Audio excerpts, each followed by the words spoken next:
Hello students, welcome to the tutorial of the accessibility to parks. Let's get started. So the first thing you will have to do is downloading the data. There are two things that you will have to download. The first thing is the Green GIS zip file, and in this zip file you can find the data of the address, parks, and the neighborhoods. The second thing you will need to have is the walking and cycling network, which we can get from OpenStreetMap. So what we're gonna do is go into GeoFabric and download a zip file containing the shapefiles for the whole North Holland. So I have already downloaded and extracted two zip files here. So now you can open the project Green GIS to start working. Okay, I have already opened it here. Let's have a quick look. We have three datasets for park, for object, which is the address, and the neighborhoods in Amsterdam. Okay, before we can start, we have to install the plugin that is necessary for this assignment, which is QNIT 3. Okay, after installing everything, let's have a quick look at the Object Amsterdam layer. As you can see here, there are nearly 500,000 features. Yes, it is very detailed, but for this assignment, it is a little bit cumbersome to estimate the shortest path from 500,000 address to all the parks in the city. So we will try to think of an alternative way to do this. Okay, let's have a closer look. As you can see over here, addresses are close by each other. Maybe they are in the same building blocks, or they are just a couple meters away from each other. And on the other hand, the goal of this assignment is seeing which residential areas have better or worse accessibility to parks, not which individual address. So yes, we can use an alternative geographic units, which is quite common in GIS as well, which is grid. Okay, now so let's go to the vector, research tools, create grid. In the grid type, you should choose rectangle polygon. And in the grid extend, you should choose a layer that can cover the whole Amsterdam. In this case, it is neighborhood Amsterdam. And the horizontal as well as vertical spacing should be 100, which is 100 meter. So now we have a new geographic unit, which is 100 by 100 grid cells. So each grid cell is 1 hectare. After running this step, we have a new layer of the grid cells that cover the whole Amsterdam, even the area that is outside Amsterdam. Of course, we will not need them. So how can we filter them out? There are many ways. For example, we can keep only the grid cells that have buildings. So let's count points in polygon. The polygon, yes, it should be grid cell. The object, Amsterdam, will be the point. And actually, we are calculating the density of address per hectare. So I am naming the count field over here as density. Okay, let's run. While waiting for it to run, let's talk about the strategy to exclude grid cell with no address. Maybe we can choose all of the grid cells that have more than 0 address. The other way we can do is selecting all grid cells that have 0 address and then deleting them. So let's do the second way. Open attribute table and then select by expression density equal to 0. And now I will delete the features, delete the selected features. Okay, now I have only grid cells that have address inside. It looks pretty good, right?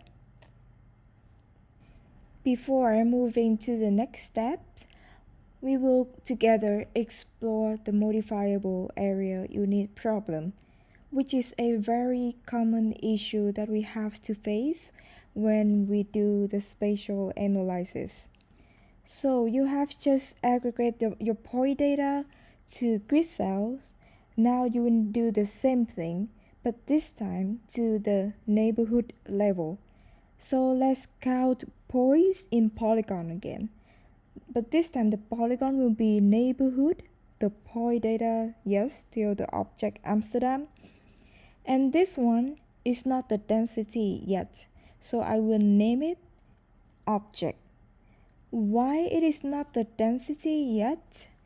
Because the density heavily depends on the area of the neighborhood. And of course we have different sizes for the neighborhoods. So after this step, after counting points in polygon, we will correct the differences. Now let's open the attribute table of this layer. We will try to divide the number of objects in a neighborhood by its area. We already have the size of the neighborhood inside this attribute table. As you can see over here, we have the total size of the neighborhood, the land area of the neighborhood, and the water area. And the sizes here are in hectare. Let's think for a second which type of area you want to use. For example, I will create a new field density by taking the object divided by the total area. Okay. So yes, now we have the density for both layers. And the density value of these two layers should be different. Let's change the symbology to see that. I will use graduated color by density, and the number of classes, it can be anything. Okay, now I will also change the symbology of the grid cell. But wait, let me hide this parts layer. Okay, properties, symbology, graduated, value, yes, density, and 6 classes. So I just visualize the density by color for both layers, neighborhood and grid cell. Let's have a quick look. You can see over here the grid cells have some very high value, high density over here, but it is not so much in the neighborhood layer. And why it is the case? I hope you can explain that for me. Let's move on to the next part. In this tutorial, we will try to focus only on the residential area in the city center. So now we will have to export a new layer containing the grid cell that are only in the city center. First thing first, let's open the attribute table of the neighborhood. Next thing, let's select every neighborhood that have the same code that is ending with 300. That is the code for the city center. Now you can see every neighborhood in the city center are selected. The next thing in your processing toolbox, let's find extract by location. We will extract features from the grid cells that have number of buildings by comparing with the feature from the neighborhood layer, and remember to tick the selected features only. I will save it in my folder and run. Yes, so now we have a new layer that contain only grid cells in the city center. Let's see, this layer has close to 750 features. I mean, actually you can start making OD matrix with this one, but this is still a lot. Let's try with a smaller sub-data set, only grid cell with at least 100 address per hectare. Yes, now we have around 300, which is feasible. Okay, let's export selected feature as a new layer. Grid centrum 100. Okay. Perfect. This looks beautiful. Okay, so we have just pre-processed the address data. We have one ingredient now. The next ingredient we need is park. So the park over here, we have more than 100 features. Let's have a quick look at the attribute table. You have the ID, you have the district, the name, whether it is city park, and the size. Let's filter only city parks. Start park equal to, yeah. Select features. Yes, we have only 43 now. Let's export it to a new layer. Save selected feature. Give it a name. City parks. Yes.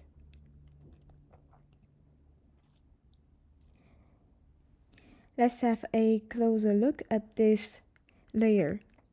So, for example, this park, it is divided into 3 polygons.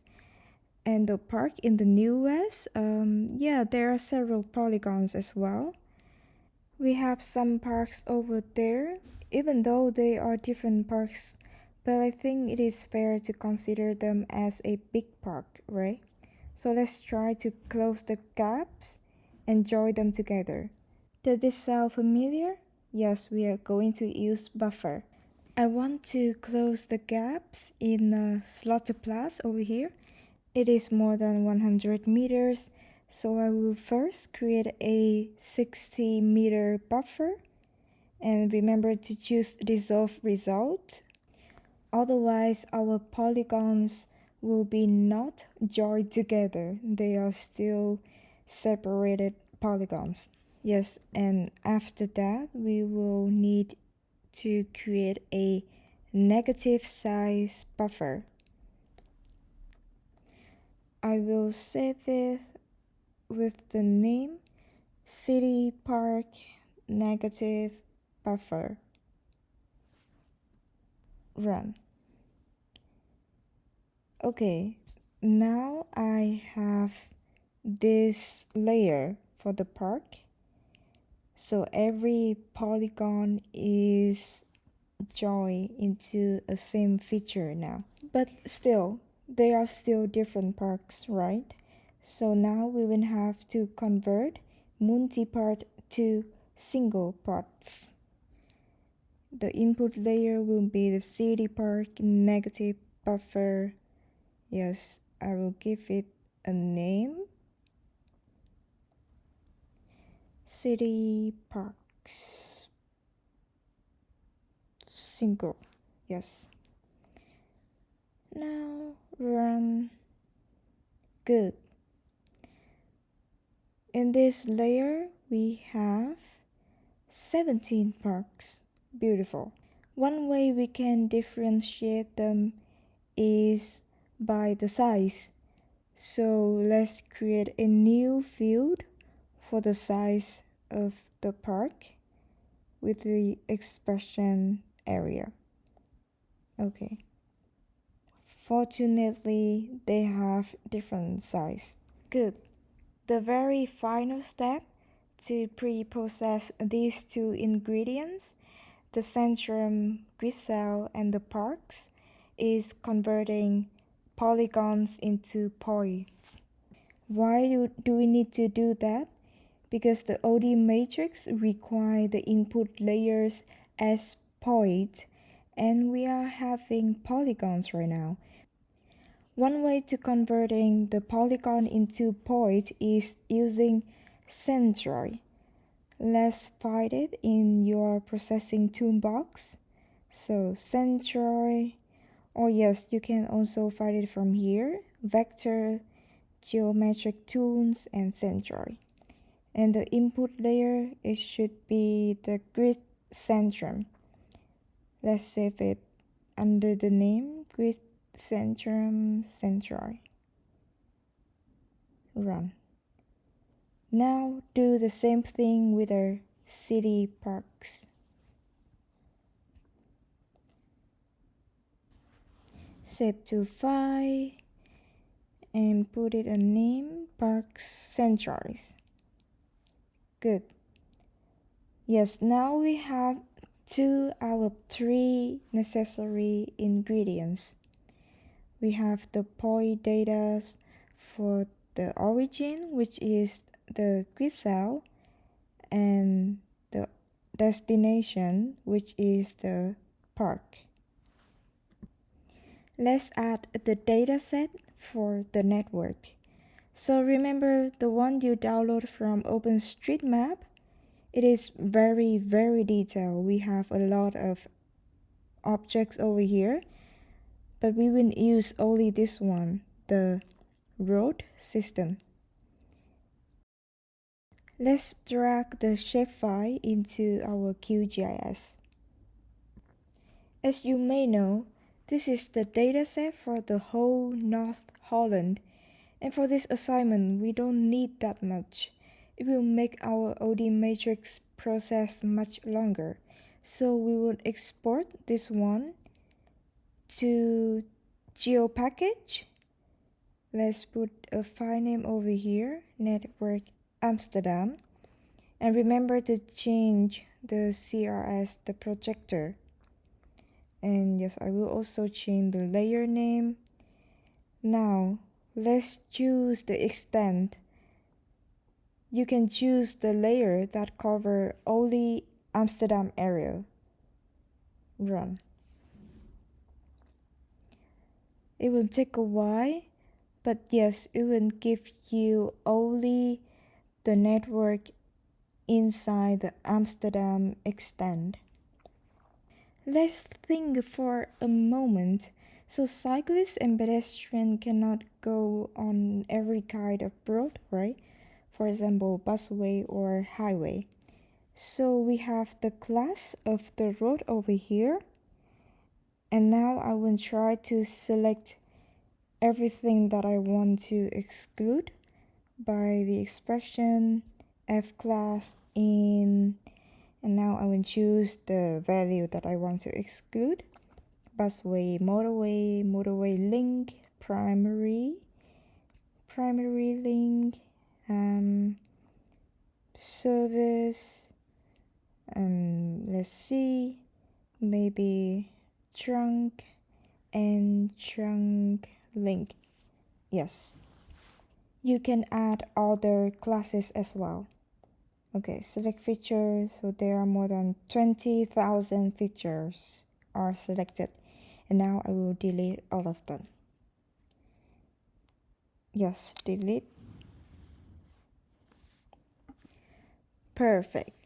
Now we have all of the necessary ingredients for our OD matrix. Now let's create the OD matrix. Let's find it in the processing toolbox. So we are trying to use 2 layers, one layer for the origin and one layer for the parks. And we will find the shortest way with the network layer. Let's go with OD matrix from layers, network layer from grid centrum to parks, and please choose area for the unique point ID field. We will need that later. Here, entry cost calculation method, I will choose planar. Geometry style, I will choose the second one, and the topology tolerance, I will choose 1. Now save it to file. OD matrix, run. It will take like 2 minutes, so I will skip this part. Here we go again. After more than 2 minutes, I have a new layer of the OD matrix. It looks pretty cool, right? Let's open the attribute table of the OD matrix to see what it looks like. So the first column we have the origin ID. This is the grid cell ID. So each grid cell has 17 entries, which is 17 parks. And we have destination, which is the area of the park. We have the total cost in meter. What we care about is the accessibility. There are many ways to measure the accessibility, but now we will calculate the emissiveness, well, at least emissiveness, by dividing the size, which is the destination attribute in this case, dividing that one for the total cost, but I want it to be in hectometer, so I'm dividing it for 100. The second way to measure the emissiveness is divided by the square root of the distance, still in hectometer. You will have to think of a third way to measure the emissiveness, and please let's try to use literature to back up for your method, okay? Next thing, we want to calculate the accessibility to own parks, not just one single park. So now we will have to aggregate the data. I want to have the total emissiveness by origin ID. We can exclude the attributes that we don't want to have in our final result. The origin ID here, it should be aggregated by the function majority. And let's save it to the file. I will call it emissiveness. Now run.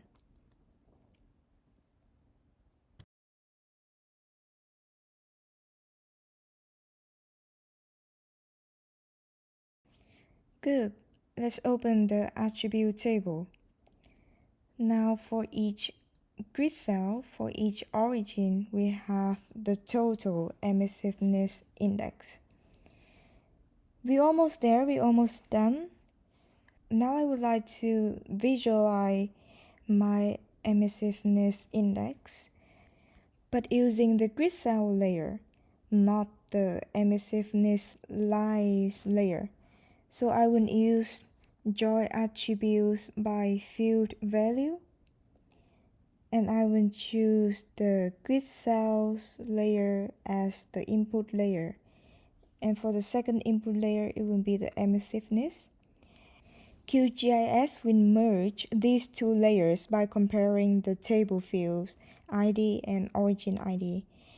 And I think I only want to copy these two total emissiveness index. Yes, now let's save it in a file named grid emissiveness. Okay, now run. Yes, this looks good. It works, of course. Let's open the attribute table. We have the total emissiveness index for each grid cell. Now I can start visualizing my index. Go into property, symbology, graduated, and I will use the value size divided by hectometer. I will use the color green because we are talking about parks. Yeah, it looks good, it looks intuitive, and I think it will be more beautiful without the stroke, so I will choose no pen in the stroke style. Yes, okay. Yeah, I don't know how you think, but I think this looks better.